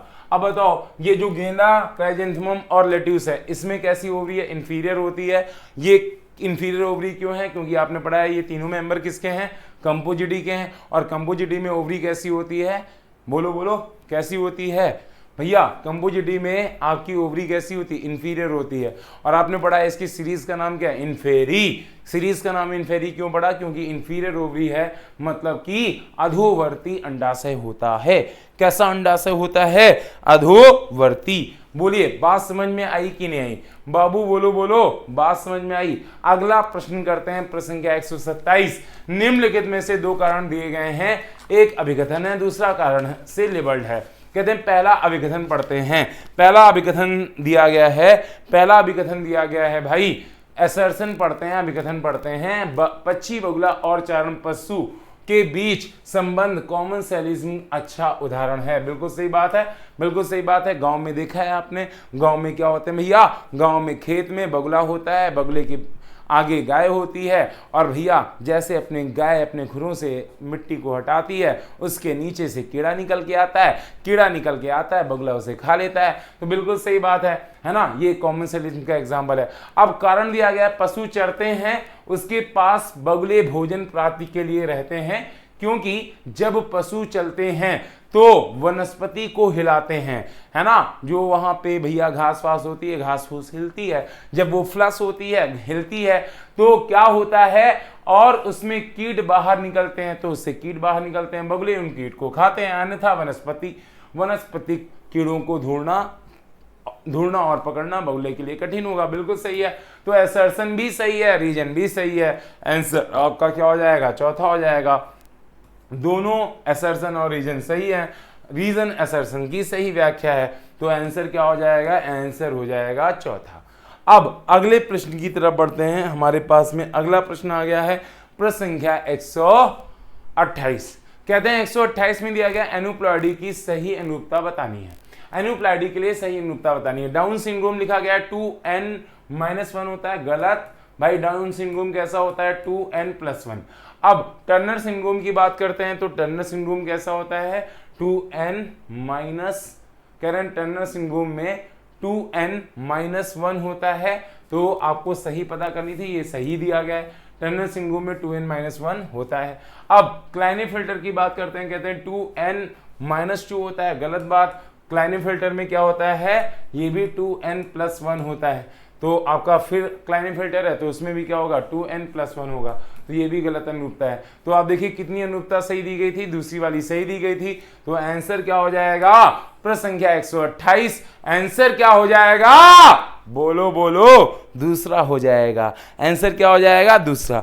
अब अगले प्रश्न की तरफ बढ़ते हैं। अगला प्रश्न दिया गया है, किसके जाइलम में क्रैकिड पाई जाती है। भैया पहला विकल्प दिया गया है पाइनस। पाइनस जिम्नोस्पर्म के मेंबर होते हैं, जिम्नोस्पर्म के लोग जो होते हैं, जिम्नोस्पर्म के सदस्यों में भाई जाइलम में क्रैकिड होता है, बिल्कुल सही बात है। अब कहते हैं यूकेलिप्टस, तो यूकेलिप्टस आपका ये आपका आवृतबीजी पौधा होता है, मतलब कि एंजियोस्पर्म होते हैं, और एंजियोस्पर्म के पास में भी क्रैकिड पाए जाते हैं। फिर दिया गया है सिट्रस के बारे में। सिट्रस के जो लोग होते हैं भाई, सिट्रस की अगर हम बात करते हैं, तो सिट्रस के पास में भी अगर आप देखोगे, सिट्रस भी जिम्नोस्पर्म का मेंबर है ना, तो इसके पास में भी क्रैकिड होता है। तो अगर आप देखोगे तो सबके पास है। आंसर क्या हो जाएगा, चौथा हो जाएगा। प्रश्न संख्या 129 का आंसर क्या हो जाएगा, चौथा। अगले प्रश्न की तरफ बढ़ते हैं। अगला प्रश्न है आपके सामने प्रश्न संख्या 130। 130 में आपके सामने दिया गया है भैया कथन दिया गया है, पहला कथन दिया गया उत्परिवर्तन दिशाहीन और याच्छादिक होता है। तो बिल्कुल सही बात है, म्यूटेशन जो होता है रैंडम और डायरेक्शनलेस होता है, पहला कथन बिल्कुल सही है। लेकिन फिर दिया गया डार्विनियन विभिन्नताएं बड़ी और याच्छादिक होता है। नहीं भाई, ये आपकी जो ये कथन है ये गलत है, क्योंकि आपकी जो डार्विनियन विभिन्नताएं होती हैं छोटी और दिशात्मक होती हैं, और इसलिए आप देखोगे पहला कथन सही है, दूसरा गलत है। ये आपको किसमें दिख रहा है, पहला कथन सही है परंतु दूसरा गलत है, ये आपको दिख रहा है दूसरे में। तो उत्तर क्या हो जाएगा, पहला कथन सही, दूसरा गलत। आंसर हो जाएगा दूसरा। अगले प्रश्न की तरफ बढ़ते हैं। अगला प्रश्न है प्रश्न संख्या 131। प्रश्न संख्या 131 में आ जाओ बाबू। प्रश्न संख्या 131 कहते हैं किस संघ समूह ने जैव प्रौद्योगिकी की परिभाषा को दिया। कहते हैं किसने दिया, भैया पहला दिया है FBI, दूसरा दिया गया है नाको, तीसरा गया EFB, चौथा फीफा। भैया फीफा, हाँ फीफा होगा ना, सही बताओ सही उत्तर क्या होगा, बोलो सही उत्तर क्या होगा, यूरोपियन फेडरेशन ऑफ बायोटेक्नोलॉजी, है ना। तो बताइए तीसरा आंसर हो जाएगा प्रश्न संख्या 131, आंसर क्या हो जाएगा तीसरा। अब अगले प्रश्न की तरफ बढ़ते हैं, प्रश्न संख्या 132, 132 की बात करते हैं। देखो प्रश्न संख्या 132 कहते हैं नीचे दिए गए हैं दो कथन। अब पहला कथन यहां पे दिया गया है, पहला कथन पढ़ लीजिए। पहला कथन दिया गया है भाई कि कुछ प्राणियों में वृक्कों में अधात्री में अपेक्षित परासरणता को बनाए रखने के लिए यूरिया के कुछ मात्रा रह जाती है। बिल्कुल सही बात है, पहला कथन सही है। दूसरा कथन यूरियोटैलिक प्राणियों में उपापचय प्रक्रिया के द्वारा निर्मित अमोनिया को यकृत द्वारा यूरिया में परिवर्तित कर दिया जाता है, यह भी कथन सही है। तो पहला कथन भी सही है, दूसरा कथन भी सही है। प्रश्न संख्या 132 में आप देखो दोनों कथन सही हैं, दोनों कथन सही हैं, पहला भी सही दूसरा भी सही। उत्तर क्या हो जाएगा, दोनों कथन सही। दोनों कथन सही कहां मिलता है, चौथे ऑप्शन में। तो आंसर क्या हो जाएगा, चौथा। बताइए कहां मिलेगा भैया, आंसर क्या हो जाएगा, चौथा हो जाएगा। अगले प्रश्न की तरफ बढ़ते हैं। अगला प्रश्न दिया गया है व्यापक रूप से एड्स के लिए नैदानिक परीक्षण है ना। डायग्नोस्टिक टेस्ट क्या होता है एड्स का, बताइए क्या होता है, डायग्नोस्टिक टेस्ट फॉर एड्स क्या होता है भैया, नैदानिक परीक्षण क्या होता है, बोलिए एलाइजा, है ना। क्या होगा, एलाइजा होगा। फिर पहला ऑप्शन भी देख लेते हैं, पहला दिया है टीएलसी का मतलब क्या होता है, टोटल ल्यूकोसाइट काउंट, है ना। और ये टोटल ल्यूकोसाइट काउंट के दौरान बताइए क्या होगा, डब्ल्यूबीसी का लेवल क्या होगा भाई, कम हो जाएगा, है ना। तो अगर डब्ल्यूबीसी का काउंट कम है तो उसके लिए हम लोग क्या करते हैं, टीएलसी करते हैं, टोटल ल्यूकोसाइट काउंट करते हैं।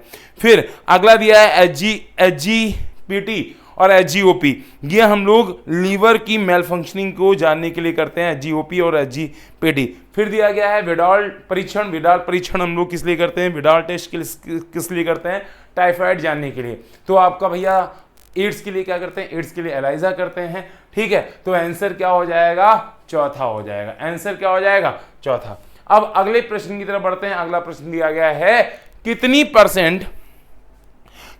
CO2 का परिवहन कार्बामिनो हीमोग्लोबिन के रूप में होता है। कितनी CO2 का होता है, 20 से 25%। आंसर क्या हो जाएगा, पहला हो जाएगा, ठीक। आंसर क्या हो जाएगा, पहला। अगले प्रश्न की तरफ बढ़ते हैं। अगला प्रश्न आपके सामने दिया गया है निम्नलिखित में से कौन सी अनुरूपता अंतरास्रावी ग्रंथियों एवं इसके हार्मोन के संदर्भ में सही है। पहला दिया गया है FSH पिट्यूटरी, दूसरा दिया है ACTH पिट्यूटरी, तीसरा दिया है TSH पिट्यूटरी। तो भैया आप देखेंगे पहला भी सही है, दूसरा भी सही है, तीसरा भी सही है, आंसर क्या हो जाएगा, चौथा हो जाएगा। अगले प्रश्न की तरफ बढ़ते हैं। अगला प्रश्न दिया गया है प्रश्न संख्या 136, निम्नलिखित में से कौन सा एक प्रकार का बीजांडनाश नहीं है। तो पहला दिया गया सीमांत एक प्रकार का प्रेशनटेशन होता है, बीजांडनाश होता है, बिल्कुल सही बात है। भित्ति ये भी होता है ना, पैराइडल प्रेशनटेशन कहते हैं इसे। तीसरा दिया गया है कोर छादी, इम्ब्रिकेट एस्टिवेशन इसे कहते हैं। भैया ये आपका जो कोर छादी है, कोर छादी क्या होता है, कोर छादी आपका पुष्पदल विन्यास होता है। बोलो क्या होता है, पुष्पदल विन्यास। भैया ये क्या होता है, पुष्पदल विन्यास। बोलो क्या होता है, कोर छादी क्या होता है, एक प्रकार का पुष्पदल विन्यास होता है ना। इसे इम्ब्रिकेट एस्टिवेशन कहते हैं। कहां होता है, गुलमोहर और केसिया में होता है सर, है ना। तो भाई ये नहीं होगा। फिर दिया है मुक्त स्तंभी मतलब फ्री सेंट्रल, तो बिल्कुल सही ये भी होता है। तो आपको पता करना था कौन सा बीजांडनाश नहीं है, तीसरा नहीं है, कोर छादी नहीं है, आंसर क्या हो जाएगा, तीसरा हो जाएगा सर। आगे बढ़ते हैं अगले प्रश्न की तरफ। अगला प्रश्न प्रश्न संख्या 137 पढ़िए। प्रश्न संख्या 137 में आपसे पूछा जा रहा है भैया, प्रश्न संख्या 137 में आपसे पूछा जा रहा है भैया पहला देखिए कथन, कोशिका सिद्धांत के अनुसार एक कोशिका का निर्माण पूर्ववर्ती कोशिका से होता है, इस प्रक्रिया को कोशिका विभाजन कहते हैं। यह सही बात है, बिल्कुल सही है। अब दूसरा कथन पढ़ते हैं, कोशिका विभाजन जीवधारी के वयस्क बनने के बाद भी रुकता नहीं है ना। तो भैया ये भी बात बिल्कुल सही है, पहला भी सही है, दूसरा भी सही है, दोनों सही है, इसलिए आंसर क्या हो जाएगा बाबू, आंसर क्या हो जाएगा, चौथा हो जाएगा सर। आंसर क्या हो जाएगा, बोलो यार, आंसर क्या हो जाएगा, बोलो बोलो, बोलते क्यों नहीं हो भैया। आंसर क्या हो जाएगा, प्रश्न संख्या 137, उत्तर हो जाएगा चौथा। अब इसके बाद में अगले प्रश्न की तरफ बढ़ते हैं। अगला प्रश्न है प्रश्न संख्या 138। प्रश्न संख्या 138 में आपसे पूछा गया है, निम्नलिखित में से दो कथन दिए गए हैं, एक अभिकथन और दूसरा कारण से लेबल्ड है। अभिकथन दिया गया है, समसूत्री विभाजन को समविभाजन भी कहते हैं। कहते हैं भाई जो तुम्हारा समसूत्री विभाजन होता है, समसूत्री विभाजन, कौन सा विभाजन पूछ रहे हैं हम, समसूत्री, बोलो कौन सा विभाजन पूछ रहे हैं हम लोग, हम पूछ रहे हैं आपसे समसूत्री विभाजन। तो समसूत्री विभाजन का को समविभाजन भी कहते हैं, बिल्कुल सही बात है। अगला दिया गया है, समसूत्री विभाजन में जनन व संतति कोशिका में गुणसूत्रों की संख्या बराबर होती है। तो ये भी बिल्कुल सही बात है। असर्शन सही है, रीजन भी सही है, और असर्शन रीजन का सही एक्सप्लेनेशन भी है। तो प्रश्न संख्या 138 उत्तर क्या हो जाएगा, कहां मिलता है हमें ये उत्तर, ये उत्तर मिलता है हमें चौथे ऑप्शन में। तो भैया उत्तर क्या हो जाएगा, चौथा हो जाएगा। आगे बढ़ते हैं अगले प्रश्न की तरफ। अगला प्रश्न आ गया है प्रश्न संख्या 139, और यहां पे बोला जा रहा है अंतःस्त्वचा के अंदर की ओर सारे ऊतक जैसे परिरंभ, संवहन ऊतक और पित्त आपस में मिलके क्या बनाते हैं, ये सारे लोग मिलके क्या बनाते हैं, स्टील बनाते हैं। क्या बनाती हैं, स्टील, है ना। सही वर्ड क्या है, स्टील कहते हैं इसे। क्या कहते हैं, स्टील। स्टील नहीं कहते हैं सर, क्या कहते हैं इसे, स्टील कहते हैं। क्या कहते हैं सर, स्टील, है ना। एनसीईआरटी क्या लिखती है, स्टील लिखती है। ठीक, तो याद रखना स्टील नहीं होगा, स्टील लिखा होना चाहिए था। उत्तर क्या हो जाएगा, दूसरा हो जाएगा। ठीक, उत्तर क्या हो जाएगा, दूसरा। अब आगे बढ़ते हैं भाई, आगे बढ़ते हैं प्रश्न संख्या 140। प्रश्न संख्या 140 की बात कर लो भाई।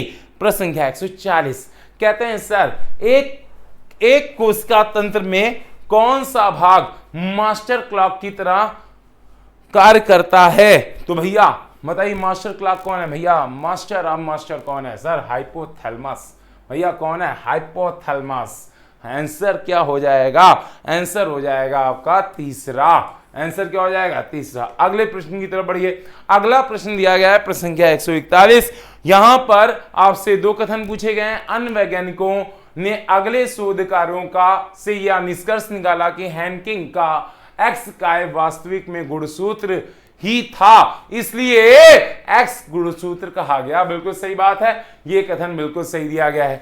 अब दूसरा दिया गया है, आजकल पूरे जीनोम के अनुक्रम के निर्धारण में आनुवंशिक नक्शे बहुत अधिक काम में लाए जा रहे हैं, ऐसी ही बाद में मानव जीनोम अनुक्रमण परियोजना में वर्णित किया गया। ये भी सही है, पहला कथन भी सही है, दूसरा भी सही है। कहां मिलता है ऐसा उत्तर, चौथे ऑप्शन में मिलता है। दोनों कथन आपके पहले और दूसरे सही है। उत्तर क्या हो जाएगा, चौथा हो जाएगा।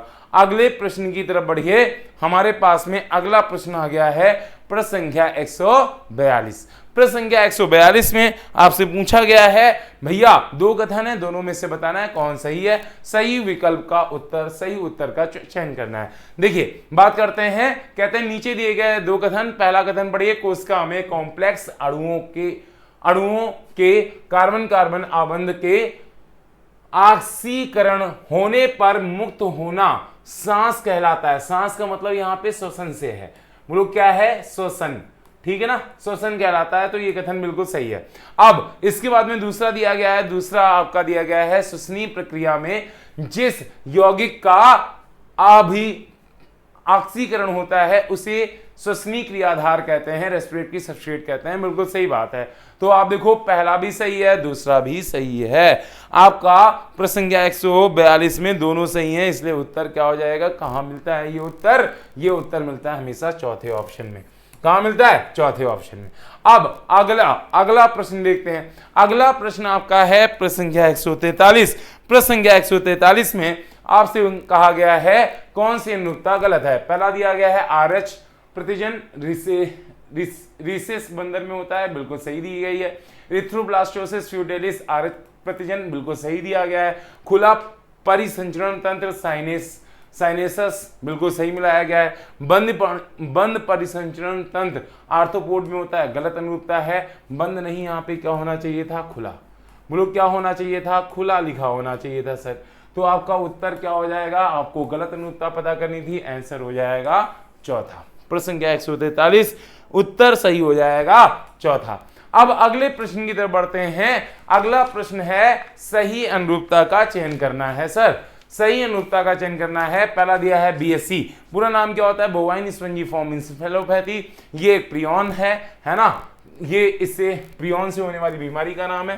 तो यहां पर अगर आप देखेंगे तो बताइए आप ए का मिलान किससे कर देंगे?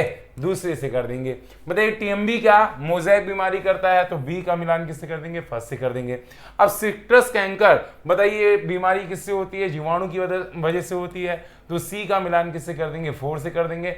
निद्रा रोग किससे होता है? सिलेटेड प्रोटोजोआन से होता है, तो डी का मिलान किससे कर देंगे?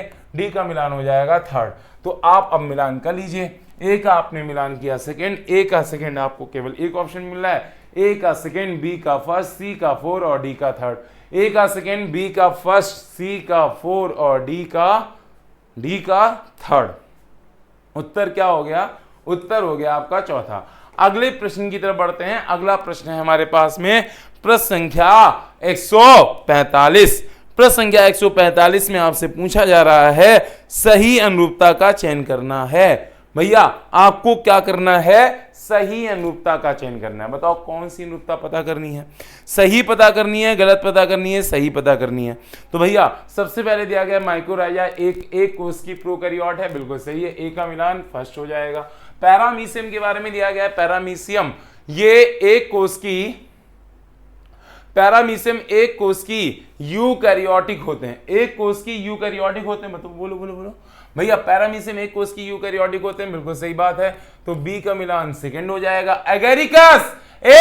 एगैरिकस बहुकोष की यूकैरियोटिक होता है, सही बात है, तो सी का मिलान थर्ड हो जाएगा। और मिलॉड आपके जो जीवाणु भोजी होते हैं ये अविकल्पी परपोषी होते हैं, तो डी का मिलान किससे करेंगे? आप 4 से कर देंगे। तो यहाँ पे ए का फर्स्ट हो जाएगा, बी का सेकेंड, ए का फर्स्ट, बी का सेकेंड, सी का थर्ड, डी का 4। कहाँ मिल रहा है? पहले ऑप्शन में। प्रश्न संख्या 145, बोलो प्रश्न संख्या 145 का सही उत्तर क्या होगा? प्रश्न संख्या 145 का सही उत्तर क्या होगा?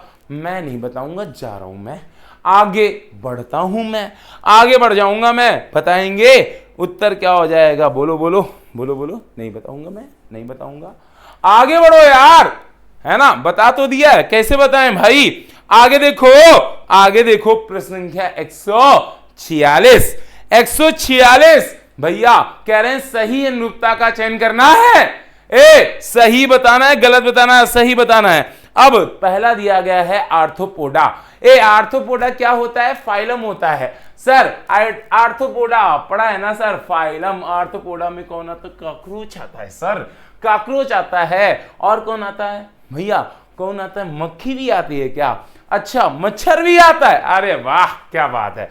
तो भैया ये सारे लोग आते हैं आर्थ्रोपोडा में। अच्छा, बहुत अच्छे। तो आर्थ्रोपोडा क्या है? फाइलम। एंजियोस्पर्म क्या होता है? डिवीजन होता है, तो बी का फर्स्ट मिलाएंगे ना। और भैया स्तनधारी क्या है? ममेलिया क्या होती है भैया? क्लास होती है, तो सी का क्या हो जाएगा? सी का हो जाएगा थर्ड। और पोइल्स क्या होता है? ऑर्डर होता है, तो डी का क्या हो जाएगा? मिलान। पोइल्स क्या होता है? ऑर्डर। तो भैया ए का सेकेंड, बी का फर्स्ट, सी का थर्ड और डी का 4। ये कहां दिख रहा है आपको? दूसरे ऑप्शन में। ए का सेकेंड है, बी का फर्स्ट है, सी का थर्ड है, डी का 4 है। आपको कहां दिख रहा है? दूसरे ऑप्शन में। प्रश्न संख्या 146 सही उत्तर क्या हो जाएगा? दूसरा हो जाएगा। अगला करते हैं सर, बहुत प्यारा क्वेश्चन है। वॉल्वॉक्स की बात करते हैं, कह रहे हैं सही अनुरूपता का चयन करिए। यहां पे वॉल्वॉक्स पहले पहले विकल्प में दिया गया है वॉलवॉक्स। बताइए वॉलवॉक्स कैसी एल्गी है?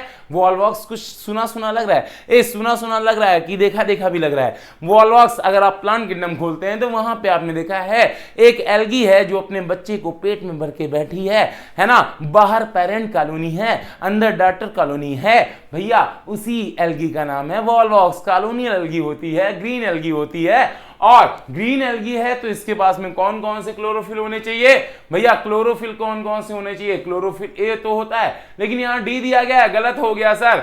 सही अनुरूपता का चयन करना था, गलत हो गई अनुरूपता। यहां पे क्लोरोफिल ए के साथ में क्या होना चाहिए था? बी होना चाहिए था। अब डिप्टियोटा बताओ, डिप्टियोटा कैसी एल्गी है? डिप्टियोटा कैसी एल्गी है? डिप्टियोटा इज ए ब्राउन एल्गी भैया। डिप्टियोटा कैसी एल्गी है सर? डिप्टियोटा आपकी ब्राउन एल्गी होती है ना, और ब्राउन एल्गी के पास में कौन कौन से क्लोरोफिल होते हैं? यहां पे ए होता है और भैया सी होता है। भैया ए होता है, सी होता है, लेकिन बी नहीं होता है। बताओ ए बी कहां होता है? ग्रीन एल्गी में। अब अगला दिया है पोरफायरा। पोरफायरा क्या होती है? Red algae. और रेड एल्गी के पास में कौन सा होता है सर? कौन सा होता है? बोलो कौन सा क्लोरोफिल होता है? ए और डी, बिल्कुल सही मिलान है। यूलोथ्रिक्स आपकी ग्रीन एल्गी है, इसके पास ए होता है, और भैया कह रहे हैं यहां पे ए के साथ सी होता है। नहीं भाई नहीं बाबू, अभी बताया था यूलोथ्रिक्स भी ग्रीन एल्गी है, और ग्रीन एल्गी के पास में कौन कौन से क्लोरोफिल होते हैं? बता दो ना यार, कौन कौन से क्लोरोफिल होते हैं? ए और बी होते हैं। यहां सी दिया है, बोलो कौन होते हैं? ए और बी, है ना। तो बताइए उत्तर क्या हो गया? प्रश्न संख्या 147 सही उत्तर जाता है तीसरा। बताओ सही उत्तर क्या हो जाएगा बाबू? बोलो बोलो बोलो, अरे बोल दो बाबू, क्या हो जाएगा? तीसरा हो जाएगा। अगले प्रश्न की तरफ बढ़िए। अगला प्रश्न है आपके सामने प्रश्न संख्या 148। प्रश्न संख्या 148 में भैया पहला दिया गया है इक्विसिडम। इक्विसिडम ये आपका टेरिडोफाइट होता है, और टेरिडोफाइट के पास में समूहन ऊतक होते हैं, मतलब कि वैसल बंडल होते हैं। बिल्कुल सही बात है, ए का मिलान सेकंड हो जाएगा। अब बी का मिलान क्या करेंगे? मार्केंसिया, ये पादप जगत का उभयचर होता है, क्योंकि मार्केंसिया एक ब्रायोफाइट होता है। बिल्कुल सही हो गया। तो भैया अगर बी का मिलान करेंगे तो मार्केंसिया का सेकंड हो जाएगा। पाइनस एक ऐसा प्लांट है जिसमें पहले सबसे पहले बीज बना, क्योंकि पाइनस जिम्नोस्पर्म होता है सर, तो सी का मिलान हो जाएगा तीसरा। और भैया कारा, ये कारा जो होती है ना, कारा कुछ लोग चारा कह देते हैं, नहीं कारा होता है सर। कारा जो होती है हरी एल्गी होती है, हरी एल्गी होती है, हरी हरी शैवाल होती है। तो डी का 4 हो जाएगा। आप बताइए कहां दिख रहा है उत्तर? ए का फर्स्ट, बी का सेकेंड, सी का थर्ड, डी का 4 कहां दिख रहा है तुमको? पहले ऑप्शन में दिख रहा होगा। देखो ए का फर्स्ट, बी का सेकेंड, सी का थर्ड, डी का 4 कहां मिला है तुमको? बोलो मेरे भाई किस ऑप्शन में मिला? पहले ऑप्शन में। उत्तर क्या हो जाएगा? पहला हो जाएगा। बढ़ जाए सर, अरे बोलो यार। अगला प्रश्न हमारे सामने है प्रश्न संख्या 149।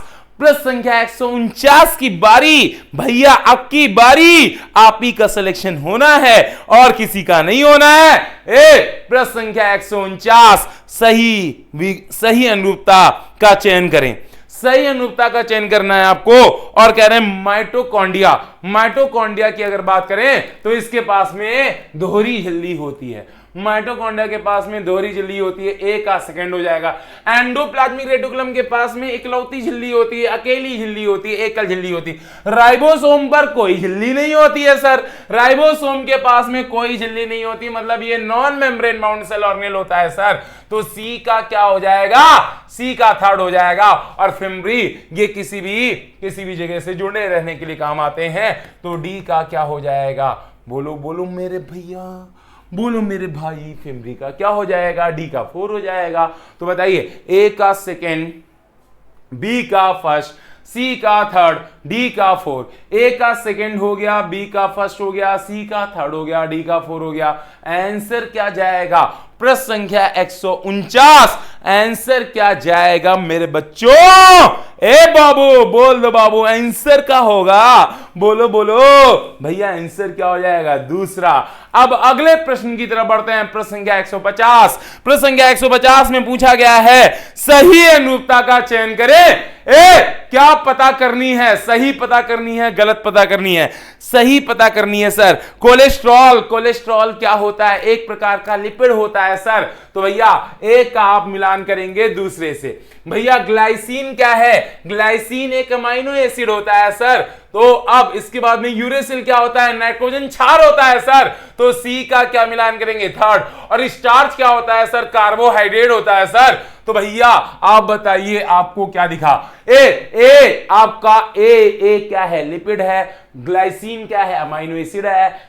यूरेसिल क्या है? नाइट्रोजन क्षार है। डी क्या है भैया? स्टार्च क्या होता है? कार्बोहाइड्रेट। कहां मिलेगा? ए का सेकेंड, केवल एक ऑप्शन में दिखाई दिया भैया। ए का सेकेंड, बी का फर्स्ट, सी का थर्ड, डी का फोर्थ। आंसर क्या होगा मेरे भाई? आंसर बताओ, आंसर बताओ मेरे भाई, क्या होगा? प्रश्न संख्या 150। भैया 50 पूरी हो गई अपनी, कांग्रेचुलेशन टू मी, है ना? आंसर क्या होगा? आंसर होगा, बोलो बोलो, दूसरा हो जाएगा। प्रश्न संख्या 150 सही उत्तर हो जाएगा दूसरा। Thank you so much. आज का सफर हमारा यहीं तक का था। अगले एफएसटी में हम लोग मिलेंगे।